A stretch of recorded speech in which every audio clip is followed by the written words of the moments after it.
सोलापूर शहर पोलीस वाहन चालक भरती 2024 परीक्षेत विचारलेले तांत्रिक प्रश्न. प्रश्न पहिला, एकमार्गी वाहतुकीच्या रस्त्यावर. उत्तर आहे पर्याय सी, रिव्हर्स गिअरमध्ये वाहन चालवू नये. पुढचा प्रश्न, तुम्ही परिवहन वाहन कसे ओळखाल? म्हणजे जे ट्रान्सपोर्ट व्हेकल असते ते कसे ओळखाल? तर उत्तर आहे पर्याय सी, वाहनाच्या नंबर प्लेटवरून. पुढचा प्रश्न, शिकाऊ लायसन्सची विधिग्राह्यता. उत्तर आहे पर्याय बी, 6 महिने म्हणजेच 180 दिवस. पुढचा प्रश्न, खालीलपैकी कोणत्या प्रकारच्या वाहनासाठी मार्ग मोकळा करून द्यावा? उत्तर आहे पर्याय सी, वरील सर्व. पुढचा प्रश्न, विरुद्ध बाजूने येणाऱ्या वाहनांना कोणत्या बाजूने जाऊ द्यावे?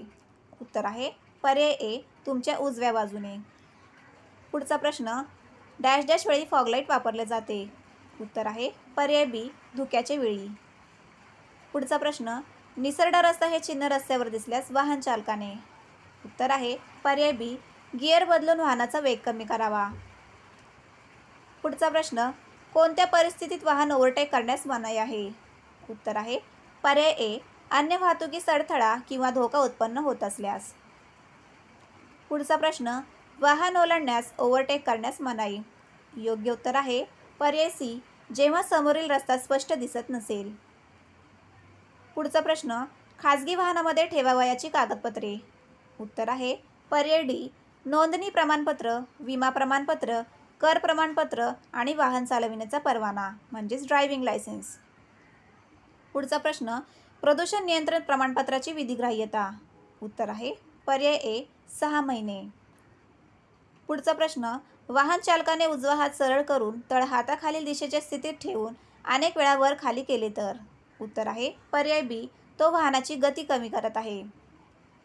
पुढचा प्रश्न, नवीन वाहनाचा एक रकमी कर डॅश डॅश या कालावधीसाठी असतो. उत्तर आहे पर्याय डी, वाहनाची नोंदणी रद्द करेपर्यंत. पुढचा प्रश्न, परिवहन संवर्गातील वाहन चालविण्यासाठी परवाना प्राप्त करण्यासाठी किमान वयोमर्यादा. उत्तर आहे पर्याय सी, 20 वर्षे. पुढचा प्रश्न, जेव्हा पाठीमागील वाहनाने आपल्या वाहनास ओव्हरटेक करण्यास सुरुवात केली असेल तेव्हा. उत्तर आहे पर्याय ए, आपण दुसऱ्या वाहनास ओव्हरटेक करू नये. पुढचा प्रश्न, आपण वाहन टोईंग करून नेतेवेळी त्या 2 वाहनात डॅश डॅशपेक्षा जास्त अंतर असू नये. उत्तर आहे पर्याय बी, 5 मीटर. पुढचा प्रश्न, मालवाहू वाहनाकरिता मालाची जमिनीपासून उंचीची कमाल मर्यादा. उत्तर आहे पर्याय ए, 3.8 मीटर. पुढचा प्रश्न, रस्त्यावर तुटक पांढरी रेषा आखलेली असल्यास. उत्तर आहे पर्याय डी, गरज असल्यास मार्गिका बदलू शकता. पुढचा प्रश्न, दुचाकी वाहनासाठी कमाल वेग मर्यादा. उत्तर आहे पर्याय बी, ताशी 50 किलोमीटर. पुढचा प्रश्न, शाळेजवळ वाहनाची कमाल वेग मर्यादा. उत्तर आहे पर्याय सी, ताशी 25 किलोमीटर. व्हिडिओ आवडल्यास एस.पी. एज्युकेशन या आपल्या चॅनलला लाईक करा, शेअर करा आणि सबस्क्राईब करा.